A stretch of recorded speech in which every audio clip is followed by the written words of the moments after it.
people tend not to accept what their reality is. It's easier to accept the reality that you're thankful for.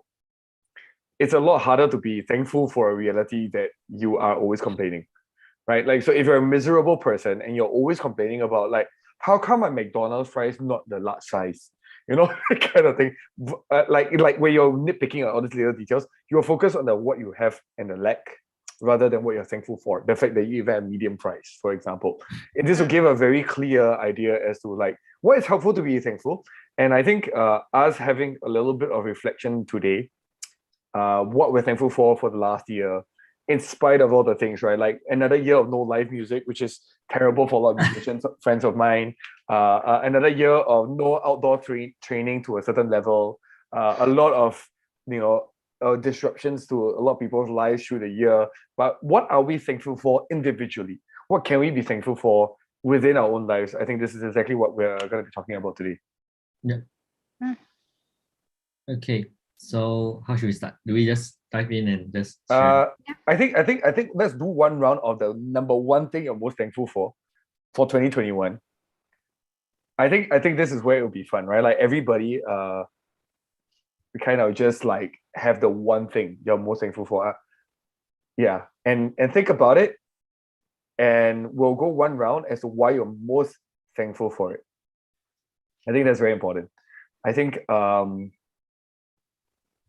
I think what you think is the highest, okay, which after this whole tonight you might not think is the highest, but it's interesting where your mind goes to right now when you're thinking of the highest.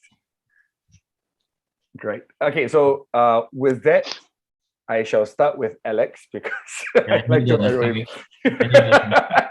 Yeah. So I think it's a little challenging to think of what I'm most thankful for, right? But I think one of the things that I am definitely very thankful for are the close friends I have that we still continue meeting, right?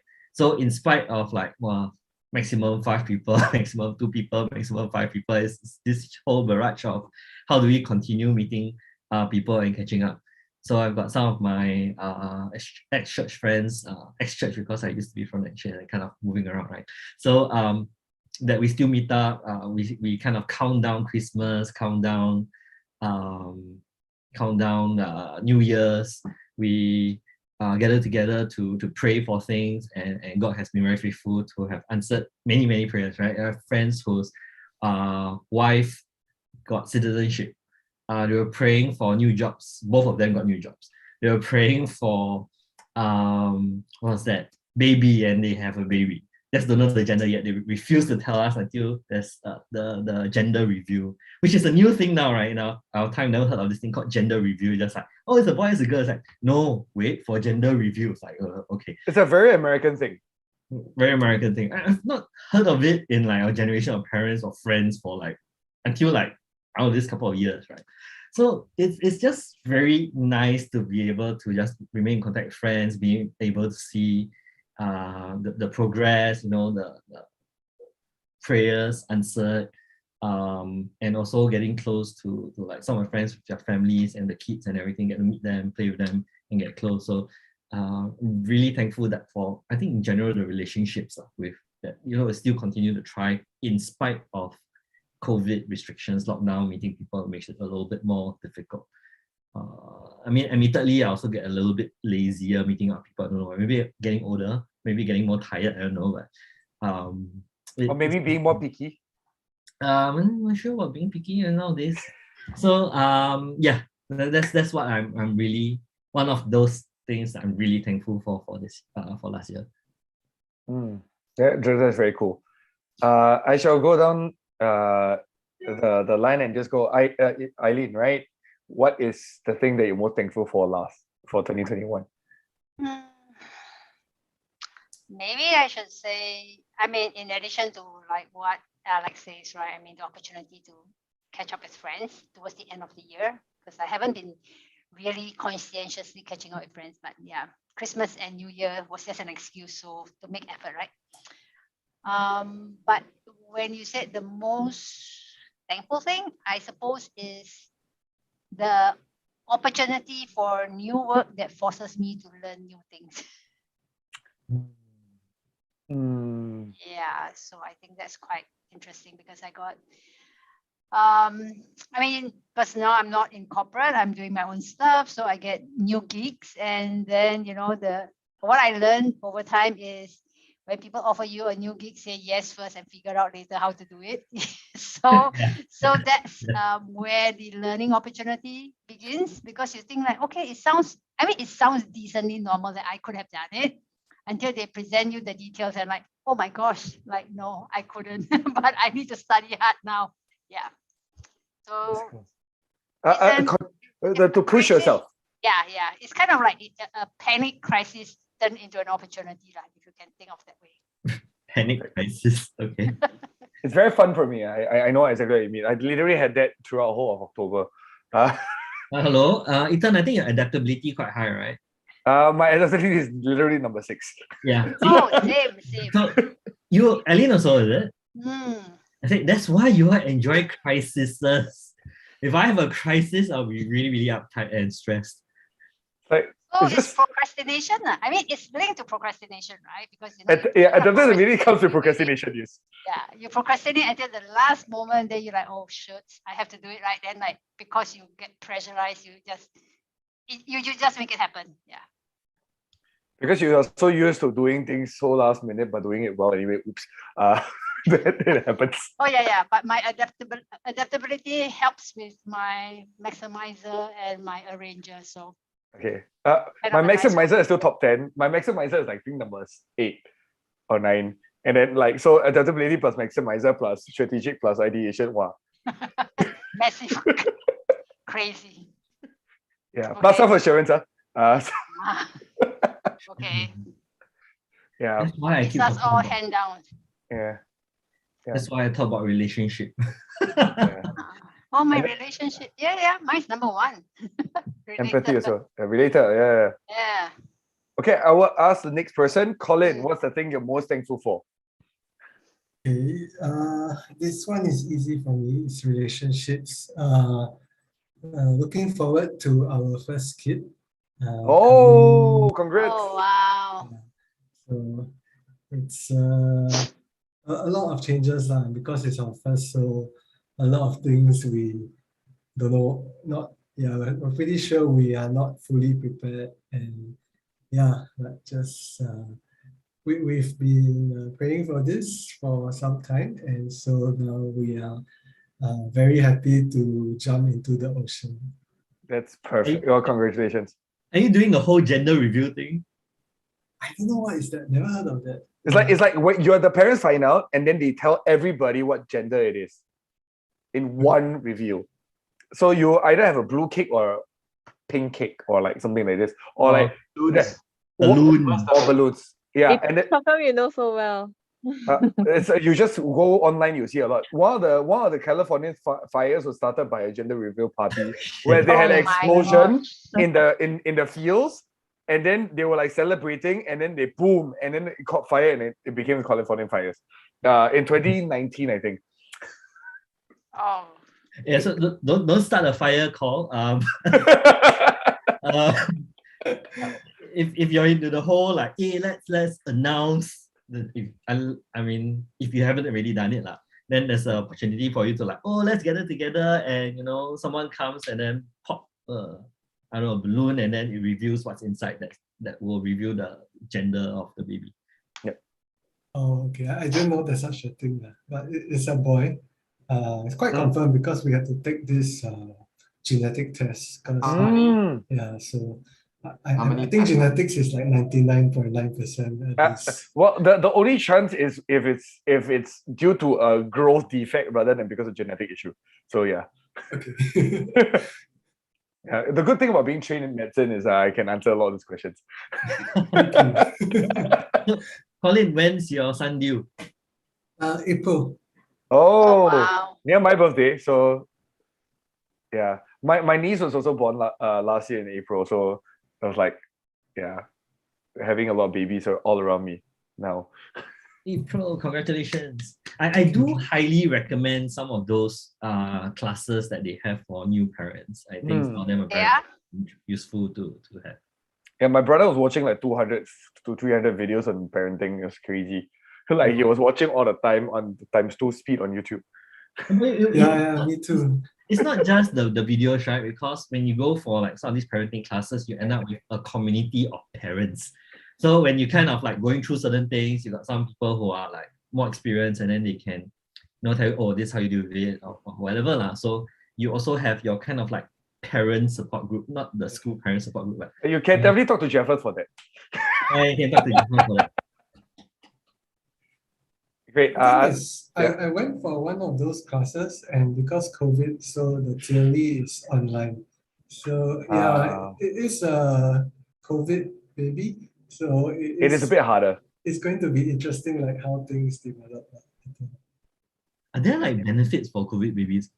Yeah, $3,000 from, no, 6,000, I think, From government. Wow. Yeah. For COVID babies? Yeah. Wow. Not okay. Like during COVID period. Like, there was a time, I think after 2010, they announced like for 2 years they will give this bonus to encourage parents to have kids. That's more for encourage parents to give birth lah. Yeah. Baby bonus and child bonus now. baby bonus. Yeah, but it happens that during this time, a lot of people are making use of it well.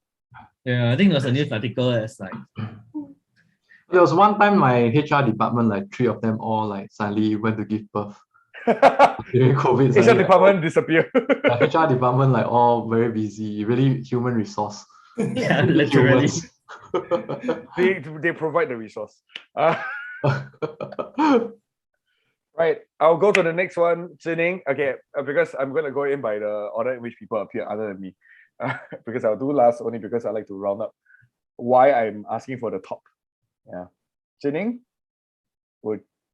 I know you're eating dinner. Yes, I just eating. That's perfect. Yeah. When you first asked the question, top of my head, the answer was the people in my life that mattered.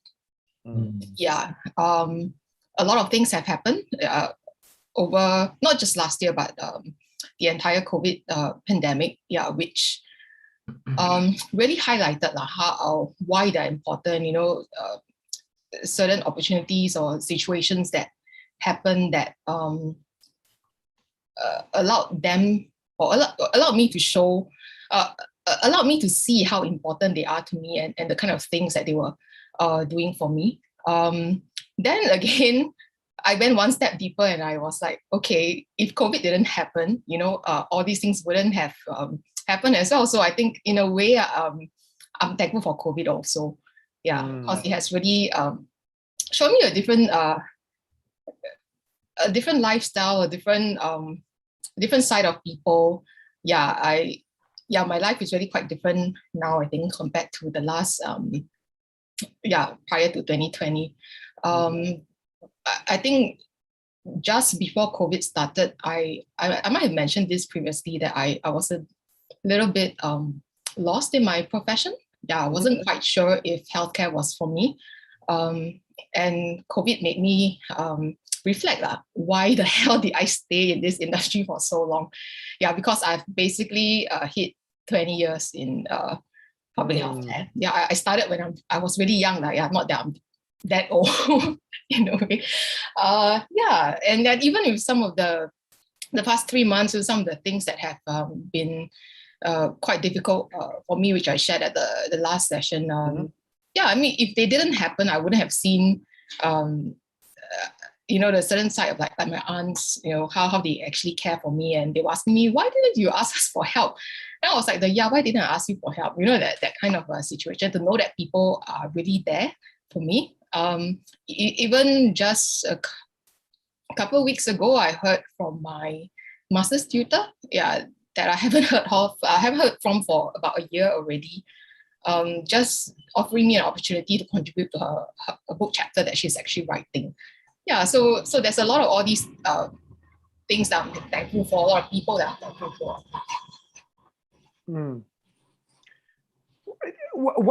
What actually is very interesting, right? Like, is it that new people or the current people who are currently in your life?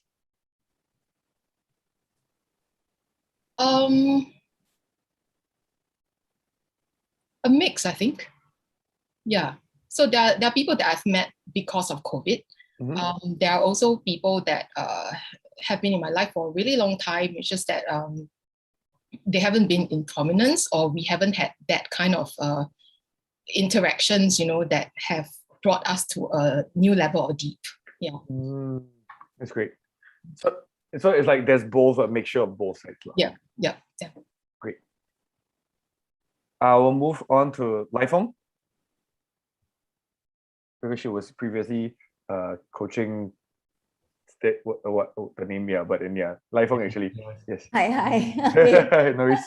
Sorry, I was just finishing dinner. No worries. So did Jenny. So Okay. All right. If one thing that I am most thankful for, I think it will set me apart from all of you when I share this, because I'm most thankful for because my eldest son got married this year. congratulations. So for those who just expecting the first child, you're just entering a preschool. Yeah. Okay. Well, I'm. I suppose I have gone through all those things that you are going to experience. Okay. Welcome to the parenting world. Yeah. Yeah. How old is your elder son? Tips for Colin? Huh? Any tips for Colin? Colin? Oh, okay. Any tips for him? Yeah. You try to prepare for everything. You can never be prepared for anything. All right. So just enjoy your child. Be happy. Yeah. Jeffers, you were asking. No, I was just curious, how old is your elder son now? Younger than you lah. I'm 22. Huh? You're 22. I'm just kidding. 22. Okay. Yeah, right, Jeffers. Oh, wow. You got married so early. I'm 30 something. I'm sorry. So you're pulling my leg. Yeah. The other thing I'm thankful for, the other one is my younger son. I got two sons. He got called to bar this year. Last year. And he started working as a lawyer. That's great, man. Congrats. Yeah. So last year was a good year. Parents' dream, right? Yeah. Has he found the new role? Not yet. Okay. Yeah. So still praying for him to really find his perfect fit in that sense. We know that there's no perfect fit, right? Closest lah, at least. Nearest approximation. Yeah.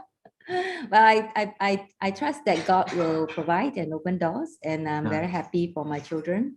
They have marked a significant milestone in their lives. Yeah, so it's for me too, and my husband. Yeah. Congrats again. Yes, thank you. Great. Okay, the next one we'll talk to Melissa. Melissa, what are you thankful for from the last year? You're still muted. Sorry.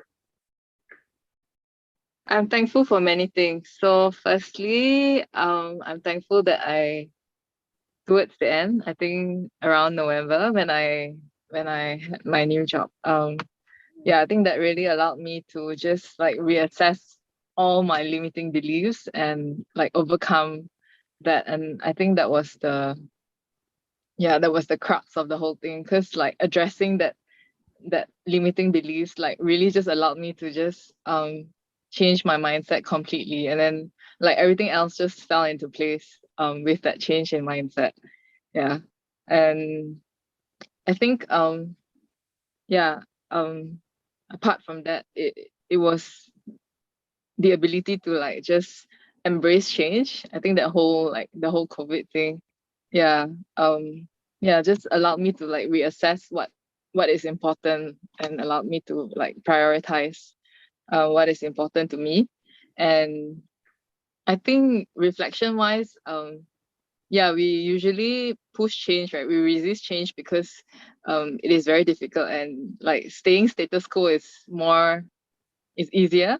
Like being in your comfort zone is actually easier than overcoming the fear of like not knowing what not knowing I mean, better like the devil you know than the devil you don't, right? So like the fear of the fear of the unknown. So I think for a while I was like just stagnant and like yeah, it's like, you know, that video that's quite viral on, I think it's YouTube or TikTok, where that little boy, he's in that wading pool, and then all he needs is just to put his feet down, and then it touches the base of the pool already. But then he's so like overcome by fear, and then he just like he just cannot move, and he's paralyzed. Yeah, so I think I had that for quite a bit, and yeah, it was like a manifestation of everything, like all my previous childhood traumas, and like yeah, so everything just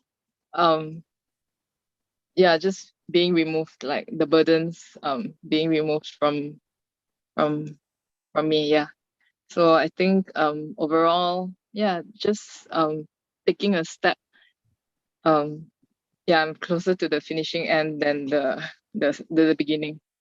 So yeah, The progress in Yeah. summary, the changes. in nutshell. Cool. Any questions? Anybody who wants to add on? I know Alex has some thoughts, I'm pretty sure. Say, Alex, say. I was just thinking about the image that Melissa said, right? The kid that was screaming in the pool, Yeah. and then the father comes by and say, just stand up, just stand up, just stand up, then he Yeah. stops crying. So I remember that video, it was quite hilarious. Yeah. The other one that came to my mind was, I don't know why, these videos are popping up. This kid got caught, you know, like in between those vertical grills. Yeah, that one. Correct. And then they were like, no, I can't get out, I can't get out.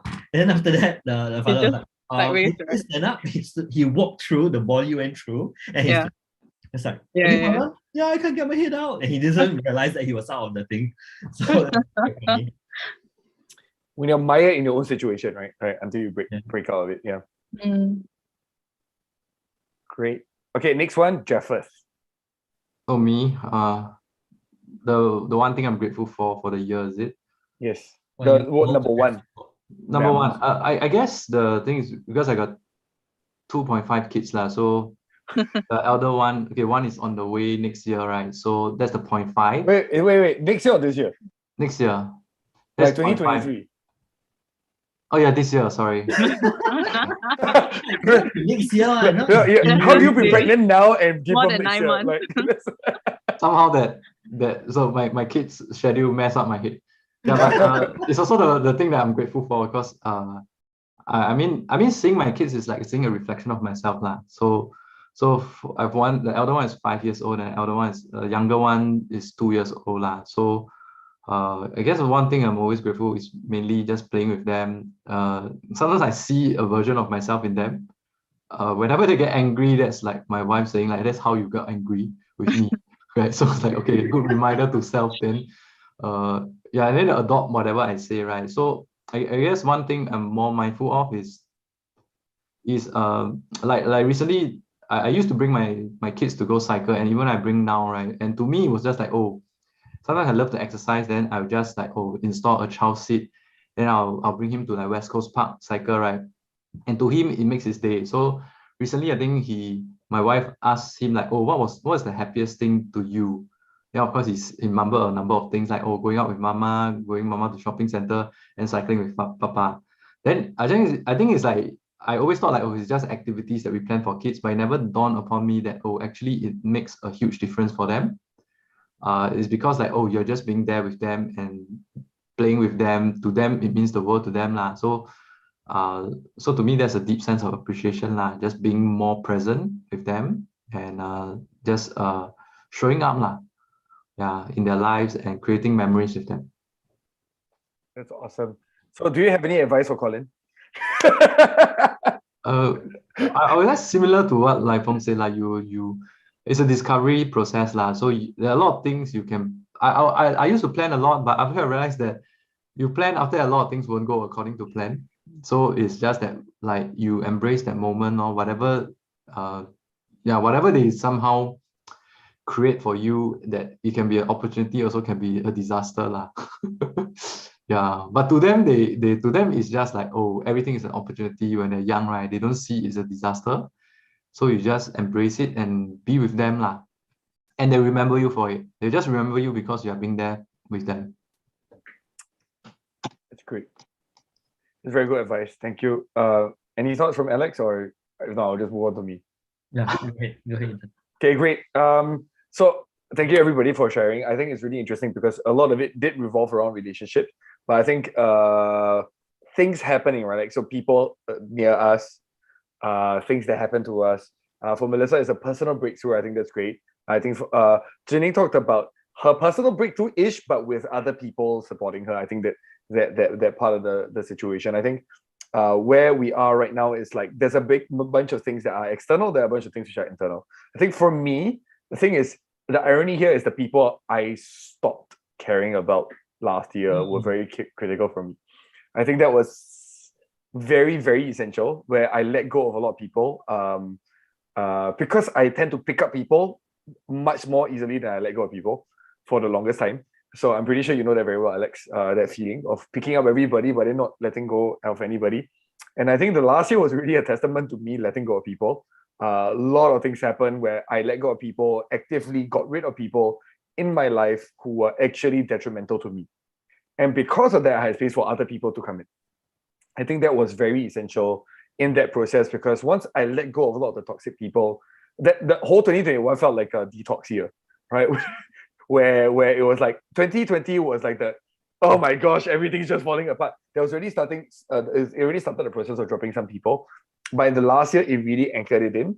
A lot of people who were not really worth the time to deal with really just dropped off altogether, right? And it was a really transformative experience in that sense. It allowed me to focus on things I really want to focus on, and allowed me to build relationships with people that I'd rather build relationships with, rather than all the rest of the noise out there that I was very used to typically dealing with. I think the other part about COVID, which was always very interesting, is that you really realize who you really want to talk to when you're stuck at home. And rather than if you're okay with being alone and you're at home, you're stuck, and there are particular people that you want to talk to because they're such awesome people to be around, those are the people you probably want to be around more than the rest of the people who randomly message, hello, how are you, and then end the conversation there, right? Like, there's a lot of that happening throughout this time. Yeah, so there's a lot of that happening for people as well. So it's very important, like, where we start drawing the lines. And I think for me, that's the biggest thing I'm thankful for, because I really learned how to let go of people in entirety. I actually even told somebody to get out of my life altogether because I felt that the person was not worth my time. So like, I told the person straight, like, if you do not change this and this and this, I'm not gonna be around. It's okay. You can just go to, like, we're just friends. It's okay. Go off.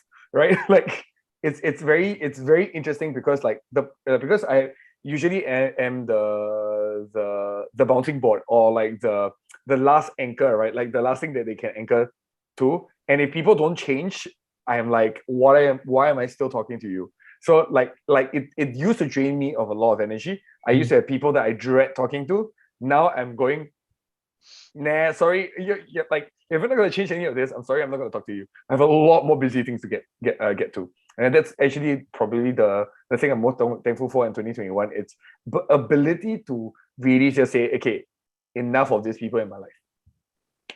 Yeah. I thought it's interesting, right? Because with COVID, some of this natural attrition. I mean, we just have less people that you can meet, right? And then if you have to meet 5 people, you go like, which 5 do I choose to meet? So there's natural attrition somewhere there as well, I think. Yeah, especially in group meetings, right? Yeah. I think it's really interesting because like, so my band got together for the first time because we're having a gig this Friday. And then, like, 2 of the guys didn't pick up the instruments for the last 2 years.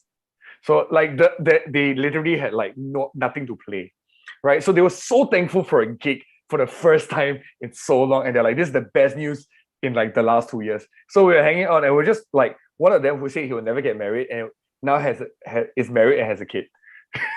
The other one that wanted a certain form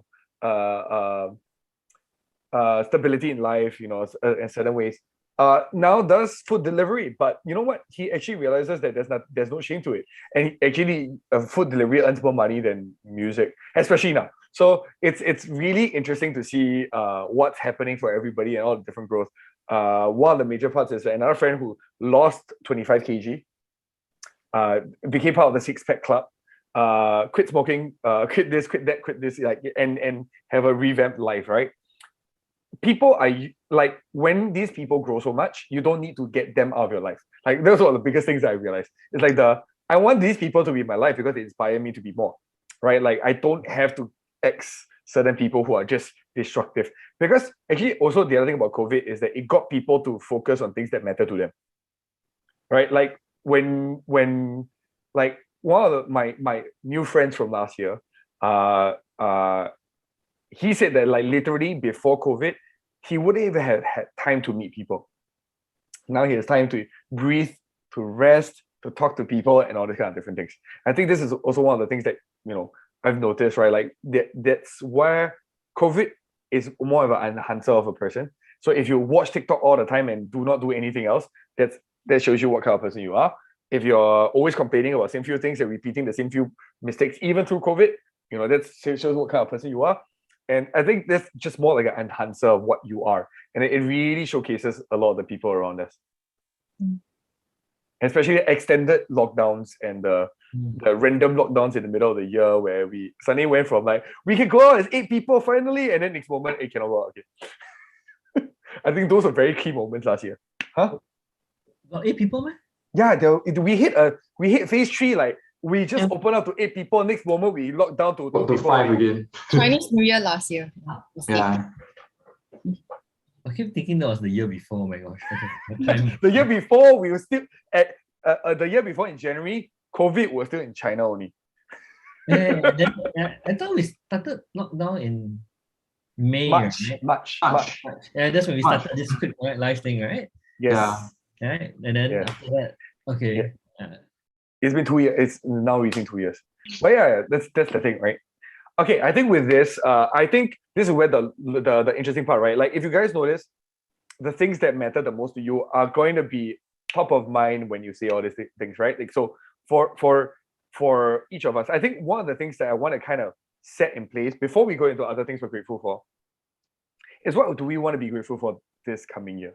I think this is like a future imaging, but I think one of the major things that I like to use is I like to use a different way of looking at it. I like to use the word learning, right? Like, what would I hope to achieve this year in terms of learning? So one of the major things is I hope to learn, actually for me, like, I'll just use myself as an example. This whole year is learning economics. Like, I want to learn about how money works to like the deepest extent. Partly because I'm fundraising for my business, but partly also because I'm learning a lot about cryptocurrency investments and a lot of different things. This year, I'm putting myself to this. That's what I want to learn. So by the end of this year, I hope to be a lot more learned in the area. And that's what I would wish to be thankful for, because that will be a very essential part of building business or building more connections in certain areas. Yeah, Alex, you look very thoughtful. Yeah, I was talking about investments last round. You didn't seem very interested. No, the type of investments you were talking about, I'm not interested.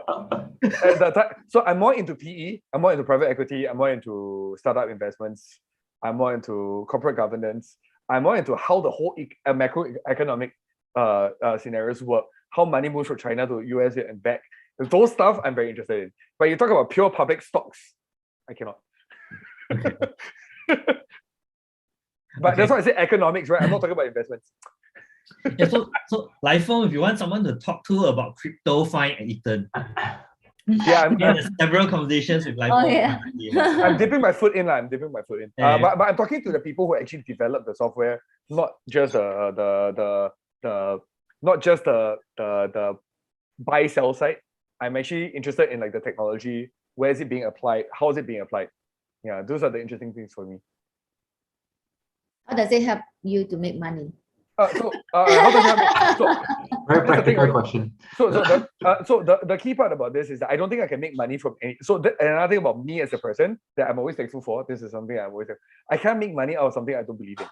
So and if crypto is a space where there's a lot of scammers out there who are making money for no good reason, I cannot put my foot in. Like would I have put money in GameStop or AMC? Hell no, not for the life of me. Because I'm the kind of person who goes, if I don't believe in the product, I wouldn't even buy the stocks. I wouldn't even go in. So talking about cryptocurrency, unless I know the founders, part of the community, already know certain things, then I'm more likely to go in. Like there are a couple of coins that my friends have set up that I'm interested in because there's a use case. Now that's more interesting for me. Like then I will start talking about like, okay, then the utilization of this, here's the bottom line. So the liquid, they always use the word liquidity pool, right? How much money, cash money people actually put in there. But that's a very long story. This one. But the thing is that the more utility something has, and this is something I believe in, the better the value it has for the society, and therefore it would retain its value a lot longer than something that you just pump and dump, which is you go in and then you just buy and then you sell whenever you want to make money. So the question is what you're looking for.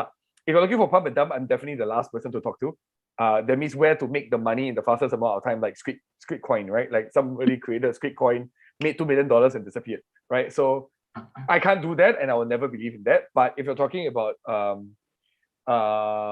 the areas which it is being utilized and the places that are most likely going to grow in terms of utilization, that one I can talk to people about. Yeah, but that's just my way of doing things. Yeah, sorry, my long speech on crypto and economics. I spent the last half a year actually really reading up a lot on this. That's why I can talk I can talk quite a lot about this. But yeah, what do you guys like to learn? So for me, it's reading more about economics and how the whole economics affects society, people, and all kinds of different things, right? Like, what would you like to learn? And shall reverse the order and go back to Jeffers now? For me, maybe so I've always, I mean, for those of you who know me, at least like from Ethan and Alex, I've always been in doing work around resilience. So recently is a lot of area of work within burnout lah, because I think people are engaged but they feel burnt out in the areas. So I've been speaking to a number of colleagues who just come to me like, oh, I need help and really let's just chat and then just talk about life. Somehow a lot of people got life decisions when they are feeling burnt out or what they need to do next lah. And I think one of the things about COVID was also like, you used to have those kind of elevator talks with other people from different departments. Now you don't have that. So you don't know actually how your other department people has progressed or how they have ever even grown lah. So one of the key things I'm learning and have also been putting in place, at least within CSC itself, was like, how do I get people to connect with one another as human beings? Actually, a lot of times where we thought people are doing well, people may not. Somebody has lost loved one, I know, but nobody knows about it. But it's great to just have somebody be with that person. So it's all about connecting lah. To me, that seems to be a central focus of what I want to learn, how to help people connect more. Even myself, right? Even like from a father to my own kid, how do I connect with them so that their well-being is secure and they feel that their world around them is love rather than chaotic? So I learned a couple of areas. So recently I was reading a number of things beyond just self-care, right? Self-care is the basic things people always talk about, but there's also a huge area around well-being that people don't talk about is your support network. Like I know people whom like undergoes depression, they don't have any support network, so they actually spiral downwards even more. Right, so having that support network for people to check in and connect with them is one lah. Then I also read things around like different philosophy that excites me. How the Buddhists think, right? Like they have no concept of desire, right? So to them, it's all about understanding what's emptiness. So if you know desire, you don't feel anything lah. So but it's just a very nice way of finding out how the whole mindfulness movement came about lah. And it was some of this spiritual philosophy that came around Buddhism also form mindfulness itself. So that's what I'm exploring. That's what I'm learning lah. Just to show up differently. I just have an edit of the word desire because in Chinese the term is different, right? Yeah. Because the word desire in English means one thing. Yeah. But the word desire, I think you understand this well, but like just to share with people, desire is actually like a thirst. It's like something you cannot get rid of. That's what the Buddhists are focusing a lot on, letting go of. And I think that's where like you can want something. I can want to drink water. I can want to have happy children and happy family, but it's a different thing to desire, like a thirst, like an ache in you that if you don't get it, you're in suffering, right? That's something that I think I just want to share that because, like, just to add on to what we're talking about, I think that's why the mindfulness thing that you're talking about is so valuable. Yeah. Cool. Melissa, what would you like to learn? I think I would like to learn about the things which are not necessarily negative in nature, but which I have always thought that they were negative. So for example, conflict, like how to handle conflict resolution, like those which have negative connotations to it. So like conflict, maybe like negative thoughts and like how to address those. Failure, like how do you address failure, like what to do in like in a situation where you have failed and what can be learned from it. So like I just want to take all these like negative things and then reframe it, and then so that when that thing arises in my life, then I'll be able to handle it calmly. That's very what interesting, right? I think the thing about this is handling negative things. This is a very interesting concept. What about things like death, or like, because typically in Singapore, right, people go, death, but so what about all these kind of negative things? So what would you say to what kind of negative things would you be thinking about, including death? You mean pertaining to death, what kind of negative things would no, like including death, like, so you talk about conflict, you talk about arguments. But I would add in, like, what about more extreme examples like death or ghosting people. People think it's bad, but sometimes it's better to ghost people you don't like. It's good to ghost scammers, right? Don't tell them what you were going through. I mean, just what are these negative things? So like everything like toxic people, death could be part of it, but I think for me, like, priority would be something more work related, like how to set an example at work, like leadership wise. So that I think what I mentioned earlier about conflict resolution would tie in like greatly with career. And I think on a personal note, I have done a bit of like, because that was prior to COVID, right? So I managed to develop myself in that area. So this year's focus would be career, but also adding to your like financial thing, I want to learn NFTs. So I tried a bit of NFT. And to understand NFTs, study auctions and art. Study auctions and art? Seriously? Auctions and art, Christie's and all this kind of different. How they came about, what's the auction systems like? Your 企业歌台, your 歌台, and then how they do the auction. NFTs are no different from that. So Thai as in the performance, but but they always have the come $20, $30. The people who do all those auction stuff. NFTs are just a digital version of that. But some of it doesn't make sense, right? Like when you see all those apes and all, like how did they even fetch such a...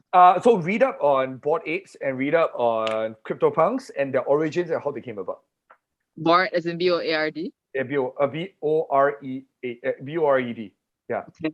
Yeah, so these are the two main groups that created the whole thing. Bored Apes just went above CryptoPunks, but CryptoPunks started the whole team. But if you're interested in NFTs, go read up on this. It's basically the same as any art movement or any auction movements. Yeah. Okay. Is that also part of your crypto thing or no? NFT? I'm doing something slightly different. I'm actually trying to I'm actually going to create my own coin. So that's the other reason why it's you bought the mint. What do you call it? Minter? The minter? No. So I'm gonna be coding it out myself. So it's different. Like there's a technology side. There's all these different parts that I need to get involved with. So this year is the year of like learning all these parts and then setting up servers, helping people protect their wallets, because a lot of my friends' wallets got hacked. So it's like teaching them, MetaMask? Not MetaMask. They have a few others that got hacked. Some people's MetaMask also got hacked. So like it's a lot about that different areas in which I can help people protect their assets also. And Melissa, if you're still looking at the confrontation, conflict kind of things, I always recommend Dr. Henry Cloud's yes, platform, boundaries. How to spell Henry Cloud? Yeah, Henry, Henry Cloud as in the thing in the sky. In the sky. CLOUD. Yeah, he does a lot of great YouTube, Facebook videos and Instagram videos on this. Oh, cool. Thank you. Yeah, Thanks he for has sharing. a daily Thank you, Jeffers. show, daily podcasting that he does as well. So Oh, okay. keen to follow, but in his platform, he has a fairly wide array of everything from boundaries to confrontation to family Relationships to yeah. Wow, Being a parent. Yeah, even parenting stuff, he has those. So for those who want to be parents, but I think the one will be more for like teenager, where Yeah, more for you have to teenagers. deal with them, right? For rebellion phases. Rebellion phases and things like that. He's really good for that. Confrontation, necessary endings. And recently he has done a few series on like family relationships, right? When it's about toxic families, things like that. Okay. So quite useful stuff. I used to run a couple of sessions whereby I share his videos during the meetup group and then we discuss it. I have permission for that. So I can't publicly share his information, right? But within a closed doors meetup group, I have permission to kind of like screen it and then discuss it with people. So if there's interest, then I'll bring it back because the last few rounds I ran, nobody came. Really? Yeah. No, it's the copywriting issue. You are not explaining enough about what Henry Cloud does. Actually, letting people watch Henry Cloud's videos would be very helpful to get people to understand how good he is. Yeah, he actually has pretty good materials on relationships. I think he has some career stuff as well. But his career is still about managing people, relationships, things like that. So that's his boundaries. So he does a lot of it. I like his work. And in fact, I think I've been referencing his work for a good 2+ years when I started, and I learned quite a bit from it. Right. And also a lot of times when you go through his materials, there's a lot of repetition. And I realized the repetition is so important because you keep forgetting, right? Go like, oh yeah. And context and use case, because every time he repeats, but it's a different use case, it's actually very important. A lot of people don't recognize that repetition is super important in multiple use cases. In my relationship with Alex versus my relationship with my business partner versus my partner versus my parents, might be the same principle, but the way that we use it will be completely different depending on use case. And then when you start seeing the different use cases and then it does converge at some point of time, right? Then you see the principle behind it and that becomes very useful. So, I mean, if you are interested in like doing it, let me know. I typically run it for my elite group members. Then we kind of run it behind the closed doors and we have discussions behind it. Great. Colin. No, I'm just saying I'm also interested. Great. And you are already part of the elite membership call, so okay. Just remind people, just individually, there's a lot of techniques of how to. The thing is, Alex is not very good at marketing his events. No.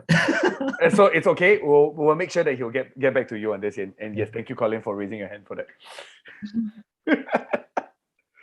Yeah. Okay. Cool. Great. Live phone. All right. One thing I want to learn this year. Yeah. Strength finder thing, right? I have a lot of thinking theme, and also maybe relationship, but very very weak in the execution. So I want to learn this year how to really put my thoughts, my ideas into executions. Cool. Really, concrete, really put into concrete actions what I mean, sometimes good intention, we all know that good intention is but just a dream, right? So until we put into action. So I don't know, I really want to experience that full strength, whether it is to find partners or whatever, way of experiencing the fruitions of the ideas and plans I have. Yeah. Cool. As a overthinker to begin with, and then learning how to be activator along the way, I completely appreciate what you're saying because analysis paralysis, right? As a thinking relation person, then you start analyzing what that person would like, and that person, and then you start going like, but you will never get the thing done, right? Which is a thing. Is that your issue, Lifelong? Is that I suddenly there's a drop in the volume, so I can't hear you actually just now. okay? Cool. Let's try that again. So no. Is it like because like as a person who comes from a lot of thinking themes myself, I thankfully I have some of the activated like execution themes, right? But as analysis paralysis is a very common thing. Yeah. So like worrying about what that person thinks and worrying about what that person thinks, especially because relationship. Yeah, at the same time having to have to think through everything and make everything perfect before you do anything. I think that's one of the major issues to execute things, right? Right. Right. Yeah. So I think the learning for me, right? The my favorite. I just want to share this. You can take it. Just as a food for thought. One of my favorite things to do is always, and in business we talk about this all the time, called minimum viable product. But that's a simple way of looking at it. But in the simple life way of doing things is what's the smallest step I can take towards whatever I'm doing and do it today, right? Yeah. So I literally have that. It changed my life, particularly 5 years ago, where I have a reminder on my calendar to go, what steps have I taken today to move closer to whichever I'm trying to fill in. So I just take that one tiny step every day in order for me to execute better.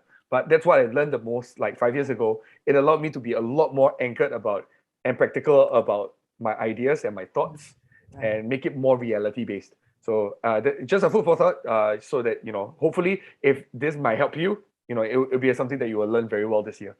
Yep. Okay. Look forward to more sharing from you. I have something that I think that ties in with what Alex shared in the Telegram regarding the SMART goals, right? I think the Gallup, it was a research done to say that goals should be focused on action as opposed to outcome. So like what you say, like just take that one step. Like what's the thing again? Like how do you cut an I have a elephant? reminder. I literally have a reminder on my calendar. How do you eat an An elephant? elephant? You cut Well, it in yeah. pieces like one at a time or something like that. Yeah, it's not a good analogy, but yeah. So instead of focusing on like the end goal, you just focus on like the actions that you have to take. So for example, instead of like lose 25 kg, then the action could be like I don't know, eat just protein and vegetables. Or just cook. That's another for some people. Just cook. Yeah. So like action as opposed to outcome oriented. I think I'll lose a lot of weight if I cook because I can't cook. So Yeah, no, you'll definitely lose weight. We'll see a very skinny Alex because he'll be like, he will not eat any of his own food. in my own cooking. So I think when we talk about goal setting, not to turn it into a goal setting session today, but I always see that there are two types of goals. There's an outcome goal and there's a process goal. The way I see it, right? So the outcome goal would be for me to always be,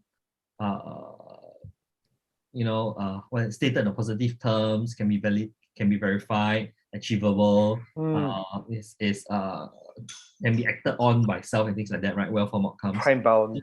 So there's an outcome goal. So that would be like achieve 15% body fat by December 2022. That would be an outcome goal. Then the process goal would be, ring fit for 15 minutes every day or something like that. Yeah, you actually it might work. That might be it. You will tweak it along the way. So there's the goal, and there's the goal, like the outcome goal, and then there's the daily goals, right, where you just achieve one thing every day and achieve one thing every day. Yeah. So I see the process goal that leads to like what we can do every day, and I always see outcome goal as what we call, I mean, if you do investing and stuff, right, there's a lagging indicator and a leading indicator, right? So outcome goals are lagging. You know it after the fact. If the end of 2020, December 2022, I don't hit it, means I don't hit it. But then your leading goals would be your process goals of like, if like for the past 2 months, I have not been doing my exercise, then it's not going to happen, right?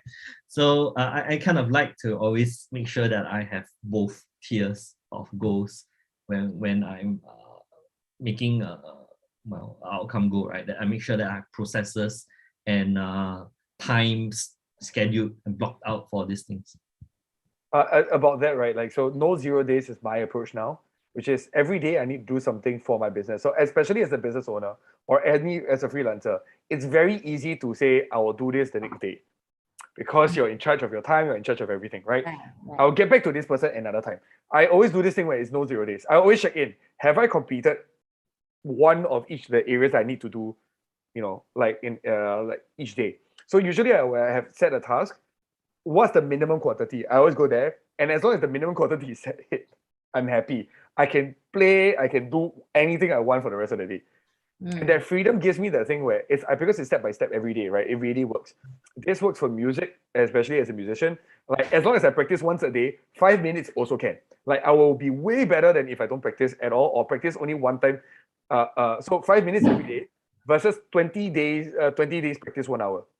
The 5 minutes every day will make the difference. And that's really what the executing mindset is, I realized. It's every day something. Okay. Mm. Hopefully this can help speed up the learning process. Execution. Yes. Okay, Zhening, what would you like to learn this year? Lots of stuff, but I can actually also attest to what you guys were actually discussing just now, because I have actually lost almost 25 kilos this pandemic. Congrats! Yeah, but then that also leads me to, I think, what I need to learn this year, and that is balance. Yeah, from the struggle in the beginning, and now trying to, as you get in the groove of things, working out just becomes easier. Yeah, I kind of need to cut back now, I think. Yeah, and also recalibrating into more of a maintenance phase. Yeah, I'm actually trying to stop now. Yeah, as opposed. So are you saying you're exercising too much? Yes, and that actually led to, I think that's part of the reason why I got my injuries and all that kind of stuff as well, I think. Yeah. So I think balance is definitely one big thing. Also, work-wise, I have some new opportunities, some new stuff that's happening this year. Yeah, so and that is on top of whatever that I'm already doing. So I really need to watch that. Yeah. Kind of told myself I rarely make resolutions, but then my resolution this year is to only take on stuff that are worth my while. Wow, that's a huge one to have, though. Yes, I think it's also because if you're at work, especially in corporate, I think Eileen used that word just now. Quantity is very much appreciated. Yeah, especially to hit numbers. Yeah, but then that's not the kind of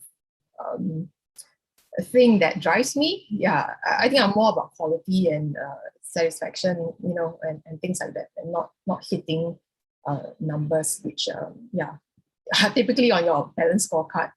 Yeah, yes. Yeah, that term. Or getting an A grade in your performance review. I don't care. As long as I don't get something that eliminates my bonus because I don't think I deserve that. Whatever. Yeah, because that premium that you get, that additional whatever bonuses that you get for getting an A is not worth the effort, I feel. Yeah. There are other things that are more important. Yeah, like well-being. Other things that I think I need to learn this year, I need to relearn how to be a coach, even though I'm a certified coach. Yeah, because I'm having to formally mentor somebody this year. Yeah, and the kind of things that she feels that she needs development in are very similar to what Mel actually said: leadership, management. Yeah, so I think even though it's a mentoring first, I think coaching would definitely have to come in at some point in time. I also feel that I need to learn to deal with loss. I'm expecting loss of my grandma this year for health reasons. I don't think I'm very good with dealing with loss. Then again, I haven't had a lot of people in my life that I've lost, that actually matter. So I think I think the things also I probably need to learn to deal with the trauma that's actually been happening, before I can move on to handling that. Actually, talking about that, right? Like that last part, which is why I did talk about handling the negative things, right? Like death is definitely a negative thing that many of my friends and many of my peers have difficulty handling. I think that's a genuine thing.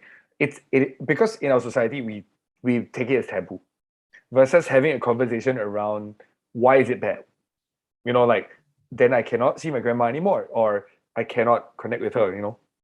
I don't think it's bad. I mean, since I started practicing, I have been in touch with, or rather in contact with death quite a bit, covering geriatric wards, you do see patients go and things like that.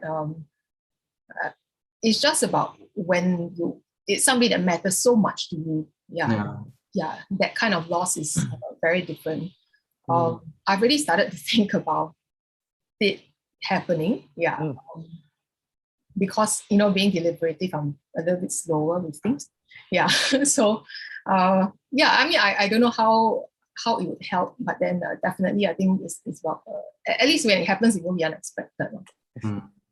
I think one of the most important thing is to be able to have people who can support you and support each other during that time, right? I mean, right now we can contemplate, but it's very different when it becomes reality. So I think that having that people around you when it happens becomes very useful, very helpful, right? In making sure that there are people who watch out for you for your own mental health that you may not even be aware because you're so deep into it at that point of time. And I find it interesting that you guys were talking about getting rid of the toxic people and how COVID has led to attrition of people that don't matter. I think COVID has actually brought the people around me and more people around me. Interestingly, including you guys. Great. And then these sessions are really something that I'm thankful for as well. To be able to have a community to discuss issues like this. So thank you for organizing these. Thank you very much for that. That's actually a very good fuel for us as well. We're thankful for that too. We are. A lot of times we do it and go like, is there value that we're providing? Do people want to come? So that was very helpful. Thank you. It's very helpful to hear from like your own conversations, and then we also get to share and hear from one another. So very nice. Like even my recent helper, the dad just passed on as well. So I'm also very aware. And then the worst thing is she didn't know about it until she saw on Facebook. And the dad told her he was okay on Thursday. And then the next day, suddenly on Facebook, everybody suddenly say, hey, how come she saw the Facebook like her dad is not around? Then she of course cried and then she really wept a lot So that night, we just give her space. We were just there for her knowing that she's overseas. She said that the moment she head back, she'll never see her dad again. So we could totally feel her We gave her like a 1 week break. Just go and visit the temple, hang out with friends. Even if you want to hang out with friends to sleep over, we also give her that space and we know it's important for her So I guess like I would never expect her to deal with that loss also, but I also felt it's my responsibility as employer because her loss is as equal as mine, right? And then now that her dad is gone, she's making a lot of decisions because she's the eldest in the house. So now I also give her space that she can take calls anytime throughout the day because her younger brother and sister is not schooling. They are going to pull out from school because there's no income. So me and my wife also make an effort like maybe on top of her own salary, we will give her something additional just to help her out with her own, because I also feel that as younger brothers, I know it's not my responsibility, but I feel that if the younger brother and sister don't go through school, I just find that something that's very disconnecting that she has to bear this alone So that's something that I feel a lot for people They're having the support, I think, then therefore very valuable, because especially then you don't have to face it necessarily alone. So I know what it feels like for people who go through that phase also. And they really needed somebody just to be there So that's why I think it's important to have your own support network lah, right? For that. With regards to coaching, if you want to practice coaching, Joseph and I has been trying very, very hard to run action learning sessions whereby people can come and practice asking questions. It has never taken off the past, 3 times we tried. So have I missed out on the last few times that you're you missed one, I think. Missed one, and after that there wasn't any uptake lah. So Because you always organize on Saturday 2 p.m., right? Yeah, I think on Saturday 2 p.m. You come weekends and Saturdays, right? Now I guess I can. If I don't re-sign up for that thing, if I re-sign up, that will be the next 10 weeks of Saturday, but I haven't signed up. Yeah. I mean, the reason we put it on Saturday is because it takes about 2.5 hours sometimes to run through the whole thing, right? So it includes like the setting up the stage about what it's about, then the actual group coaching sessions where everybody picks a competency to practice. So we do this whole action learning approach. And then from there, we have a problem presenter who will present that problem. And then everybody will help ask questions of each other in a certain way to help that person see things in new lights, redefine the problem, and then generate solutions. It's a very peer coaching approach, but yes. It's because by asking the right questions.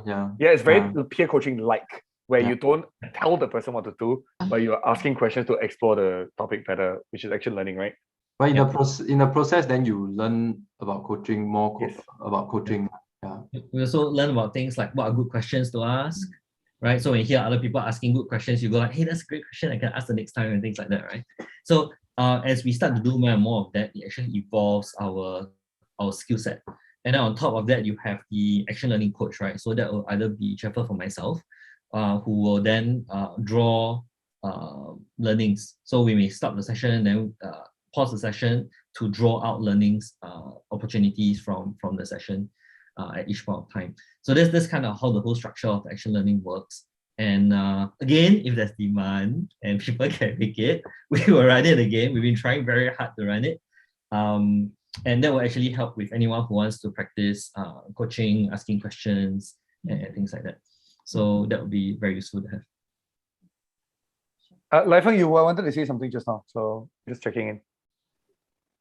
No, I was just going to talk to. It's just response to Zining about her a bit apprehension about the loss. Yeah, I guess one big part. I lost my mom, and it was very, very difficult for me. It was quite a shock, in a sense.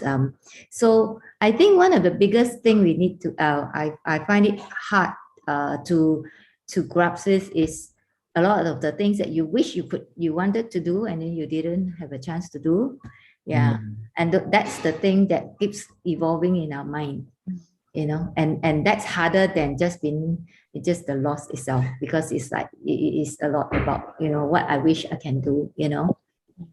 So if there's anything you want to do with your grandma, and things that you want to say, things you want to do, you just do it with her. And even though I don't know whether she's able to understand what you whatever you do for her, but I think you make an effort now. Yeah, and have a good closure, a good closure, a good cry, a good talk, and then all those things that yeah, and then just go to it's like all the emotion you need, you just pour it all out, and be it's as weak as you want to be. Yeah. I think if you read the book Tuesday with Maury. Tuesday with Maury. Yeah. The last chapter I find it very hard to read. Yeah. But it's basically he advocates about going to the extreme about emotions. So if you want to cry, you want to be very, very sad, just be very, very, very sad. Just to pour it all out. And I think to a certain extent that helps. Having a good cry, I think most of us, for me, I probably have bottled up a lot because you have to get things done, and things move on, and then you did, you didn't have that chance to really cry. So when it comes, you really need to do that, and that actually helps to, because a lot of it's actually emotion. Yeah, I find it that's something I didn't manage well, because I'm basically not a very emotional person. I thought I am not, but actually all of us are emotional, I think one of my favorite things to do if I really feel particularly sad is to literally book a room in a hotel, because then I can isolate myself from the rest of the world, turn on my phone, cry the whole day, right? Like if I really feel sad, just really be in that dark room, cry the whole time. Like sometimes I cannot squeeze the tears out because your mind will start going into funny places. But then when it hits back to the same points, just cry. Like I did that. So I've done that a few times whenever I've gone through really tough times, and it's always helped me get past things. Exactly like what Liva was saying, right? Like being emotional is perfectly fine. Yeah. Great, thank you for sharing. Okay, let me go to the next person. What would you like to learn this year, Colin? Other than being a dad. I thought you would say that. That one is obvious. So let me talk about something else. So machine learning is going to be probably a big part of my learning this year. So it's a technical. I think the layman term is artificial intelligence, but we are a long way from real We don't actually have AI. artificial. Yeah. Are you a developer or a data science person? Yeah. Oh, cool. Okay. Yeah.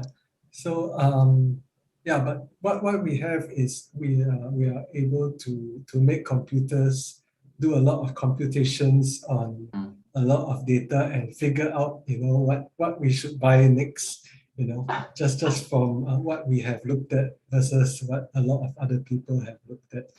So I actually started this learning actively, like full-time, in mid-September last year. And actually I relate to what Eileen was saying, that the more you learn, the more you realize like how much more there is to learn. So it's been a few months, and I realized there's so much more to learn. The good thing is I like it, right? I can go for a long time with it.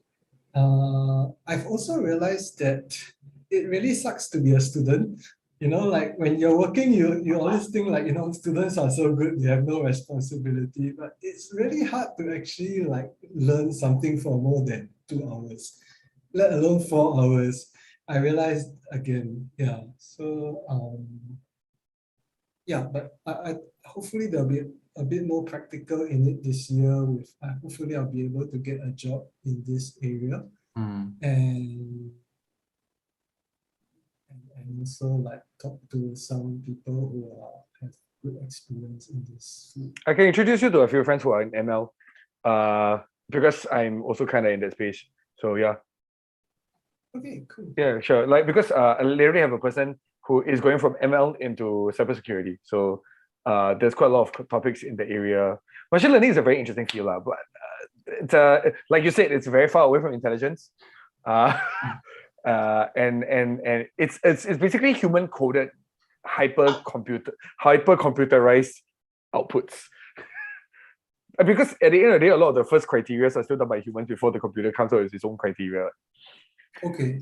Yeah. Sure. Because the input signals are still dependent on what you put in there.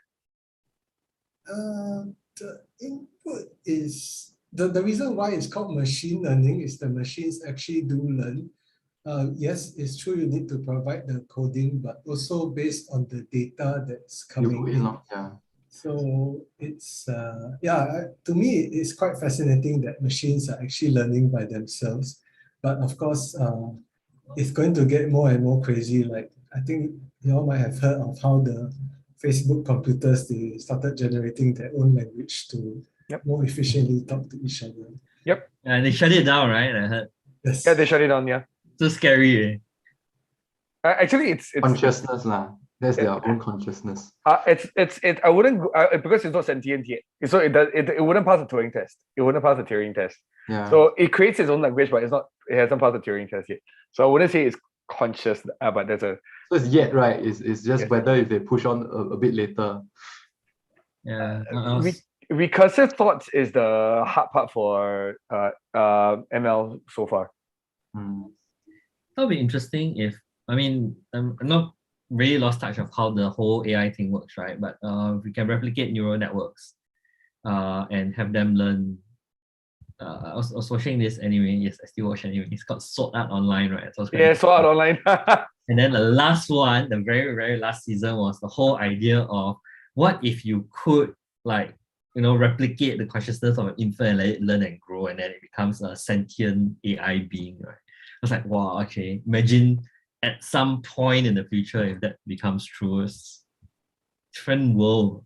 Yep. So from the people, they say in the next 40, 50 years, it won't happen, no worries. Unless something amazing happens in our technology. Unless something, like there is, within the near term, it wouldn't happen. Unless something amazing happens with technology. But the chances of that happening is quite high also. So. Okay. So might be interesting. So Carl, you might want to connect with Ethan to see what doors he can help open as well. Right? Yep. Sure. Have people in the field. Eileen, what would you like to learn? All the wonderful things you all shared are nuggets of things I can learn. But I guess maybe because I'm kind of researching on this whole concept around coaching presence. How to be present. What does it even mean to be present as a coach or during coaching, right? I mean, yeah, so the more I kind of read it, I wonder if I have been there, or I have been there but I didn't realize it, or I haven't been there, or I wasn't even able to be there, those kind of things. So I mean, it's quite an interesting thing. Like I said, it's one of those gigs that I have to do, and I kind of like, okay, maybe as I research it, I may better understand it for myself as a coach. Yeah, and then see if that leads to new ways of being. Because I was just reading today again, more reading, and it's like how you can create or how you can develop your coaching or presence by self-observation.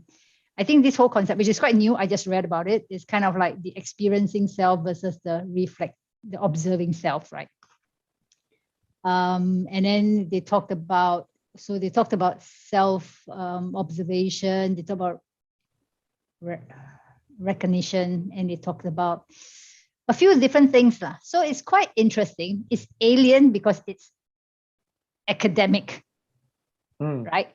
But yet it is interesting because I never thought I would study that from a more academic perspective, but you kind of like do it if you're coaching, right? I mean, coaching, they tell you, okay, you just do this, but now you understand you're trying to understand what is the do this. Yeah. So maybe that's what I will devote time to study this, and then pick all the little nuggets that you folks are talking about, like the one that Ethan said, do the one small thing every day. Yep. Yeah, so that's definitely it. I believe it, but like, okay, I wasn't as successful as Zining, like losing 25 kilo, but like every day morning, I push myself to wake up and say, okay, I'm just gonna like exercise 25 minutes or 2 times 7 minutes. So it's 40 minutes, but in between, right? So you work out to about 25 minutes. So every day you just do that, right? Whether you lose weight or don't lose weight doesn't quite matter. I mean, the fact that you just exercise and get something going in your body, right? Yes. Yeah. So at days when I don't get to do it because there's an early call or there's an appointment that I have to go off early, I feel like so guilty. Yeah. So I just want to continue doing that. That's cool. and then come along here and see what else is there that people are sharing that I can pick up. Mm, Yes. yes. I say I don't think you need to lose 25 kilos. I don't think you need. No, not 25 kilo. Actually, it's not so much the losing of weight, but being toned, being a bit more toned. Yeah, I think that's it for people my age lah. Yeah, Because I'm probably more like lifelong. So the other thing is, yes, I got my daughter married off last year as well. Yeah. Yeah, I think if I reflect back on Lifelong, you are on mute, by the way, but yeah, Zinin, continue. No, I was thinking, just thinking about the whole journey of working out and losing the weight. It kind of stuck because it kind of fed my strengths.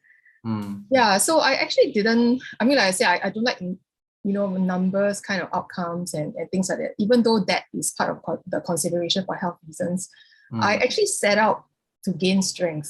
That was actually my primary goal. Yeah, and then with I have high developer as well, so every day it was about focusing on progress.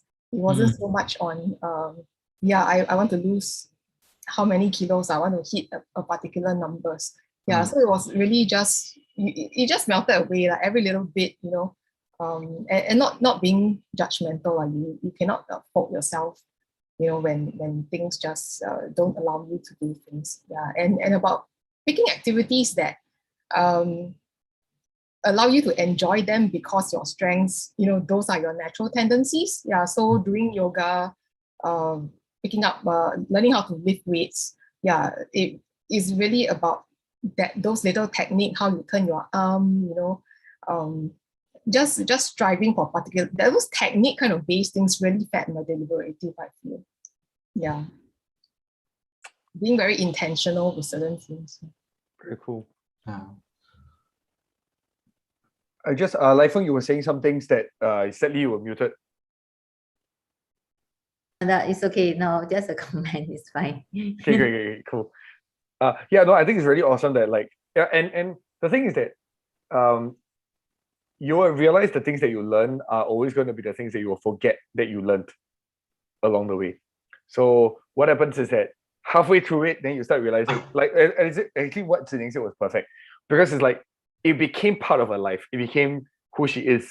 It stopped being something she was learning for the sake of learning. That's why No Zero is very useful. By the time you're 3 months in, you forgot that you're doing it. It just becomes a part of you. And that's also part of the equation, right? Like it becomes a part of you. And I think that's something that's very valuable. That's why learning things is very important. Like I used, again, right? A few months ago when Alex was talking about investments and things like that, I was like, right? Like I was genuinely, now, like I talk about it in very, very objective terms. Partly also because in the last 6 months, actually, because the last time we talked about investments, I think it was July or something, I was not that interested. It was much later on, like it was when it was September, October, I went hardcore into tokenomics, economics, and everything. That's how I understand all these things. But it became a part of me. That's the difference, right? Yeah. I mean, somebody talk about being, right? I think I can't remember who shared about being, and I think that's also like from your experience and what Zining shared, right? You become part of who you are and who you show up, and how you show up to the world, lah. I want to respond more, Eileen, because I think I did a bit of research on this transformative presence of a coach. So explore a lot on Michael News' work now. So if you want to look at transformative coaching, his work talks a lot about coaching presence. You only got 2 rules as a coach, which is you just be present, show up, and respond to what shows up. No growth model, no other sort of model one. And that is just being in the moment with that person lah. The other book I would recommend, I also recommended Alex, is called The Ultimate Coach by Steve Hardison. He's the guy who charges $200,000 for a 1-year coaching session. But if you read his book and his biography, there's so much people who talk about how he is so present with every session. So those are some useful books I thought. And he just came out his book recently in September only, which I thought might be useful if you want to look into this work. Jefford, if I might notice, mindfulness and coaching presence reads quite similarly to me. Yeah. Alex got that. Yeah, that's the ultimate coach. Yeah. Yeah, the mindfulness is more about your self-awareness of yourself, right? But coaching present is more about you are so attuned with the person in front of you. You instinctively respond without having a mental framework like, oh, I need to follow what questions inside your head. You just go with what the people is, the ebb and flow of the whole conversation. Yeah, and by the nature of you showing up that way, it affects people also. I can't help but feel like this feels a lot like my active listening program as well when I was looking through the information, because my active listening stuff are like all about holding space, asking the right questions, responding, reflecting the right words. But I mean, I think it's interesting. I think they're very similar. I like it that there's a very academic approach to this, and especially for coaching, which we can use for action learning. Thanks. I think a lot of this are all actually, I mean, once you start thinking about communication, relationships in terms of principles, a lot of them are very similar. Yeah. Right. I think it's great. I think what I'm gonna do is, because it's 9:30-ish already, let's do a wrap up. I'm glad that everybody shared their biggest thing that they took away and what they're learning. Because actually in this process, we also talk about what we're thankful for from the last year when we think about what we want to learn, how we want to grow, right? Because a lot of little things start appearing. I think again, we go back to the why we're doing this is because whatever we want to learn and whatever we're thankful for are very much related to who we are as people, as quite well described by Jining just now with the last part, right? Which is you just show up as a person, like you start becoming that person. And I think one of the practices of being grateful is allows us to be very present and very mindful of the moment, because it allows us to accept the reality, right? It's about now. It's about who we are now, not about what we expect of ourselves, not what framework should be put upon this situation in order for me to maximize whatever outcome I'm trying to look for. It's all about being present in the moment. And when we are grateful for things, it allows us to accept things a lot more easily, because again, I think at the start of the session, before some of you came in, we were talking about this thing where it's a lot easier to be thankful for what you have, to accept reality when it's something that you're thankful for. If you don't practice thankfulness, you're always going to look for the things you're not happy with, right? Like if you don't choose to be thankful, meaning if I'm not going to be thankful for, so in Life's case, the elder son getting married, the younger son actually getting the bar, but she chooses to go like, he didn't get a job immediately as the focus rather than being thankful for the bar. That can be a way of looking at things that then redefines the way we look at the year, right? Versus what Lifeng did, which is I'm thankful for whatever achievements we have, and he's looking for the best fit. And I think that's a very good way of looking at things. Being thankful always reminds us to look at the cup half full, or 3/4 full rather than 1/4 empty, or a lot of different ways that we can look at life. And the thankfulness allows us to accept reality just a little bit more, because then it becomes a part of us, right? Because then we start showing up thankful and being present and being in the moment and accepting what's before us, what's interesting to us. And I think that's the goal of this session. I hope we have achieved it for each of you here who is joined us for this session. And hopefully this new year will be full of learnings and growth. Would Alex and Jeffrey have anything to add? I just want to thank everyone for the very honest and transparent sharing, right? I can feel the candidness in terms of, what's going on in your lives and all this. The other thing that I also want to encourage is, there are a lot of connections, right, that we can help and support one another with. So one of the things that the Meetup group does exist for is to build a community of people who can support each other's growth. So when we can offer help, when someone else probably has resources that can help you, do reach out and connect with one another. I think that's something that I want the community to continue to have, as kind of how we support and help each other grow. Great.